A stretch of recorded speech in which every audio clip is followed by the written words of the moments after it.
it's not going to help if we're going to compare ourselves to our friends, you know, that are definitely in other circumstances, that, you know, we grew up differently, you know. So comparing ourselves to the next person is definitely not the way to go. So you starting with yourself, that means you want to make a change with what you have now, and, you know, just realize what you actually, you know, want to do going forward. So it's not really, it's I think the problem is comparing ourselves to other people, you know. I think that's it.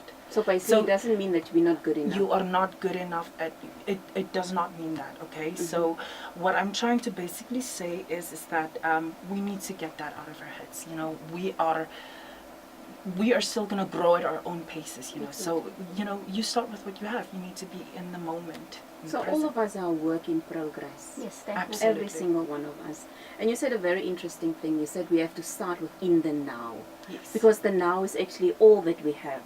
And if we think about it, the now is actually perfect. But like we said, we're all a work in progress. And we all have to know that we have to work on ourselves. It's a matter of fact. It is not something that I like the question, because the question basically tells us that if you think that you should not work on yourself, then it means that you are just good enough.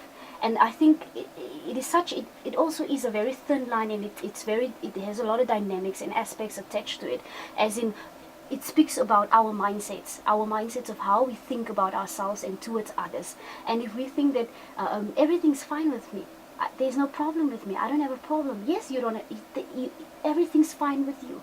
Everything's okay with you. You are perfect the way you are, but you are an imperfect.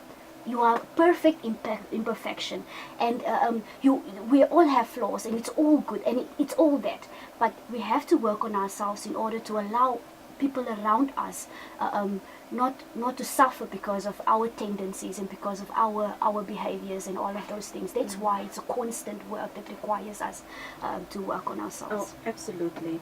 And I also think we must reach a point where we become like the great minds, always improving but never complete. If I could just quickly add something there, it's like you said, the moment you let go of that, like you just said now, Zelda, you immediately start to feel better about yourself, like you feel happier, lighter, the moment you let go of all of those other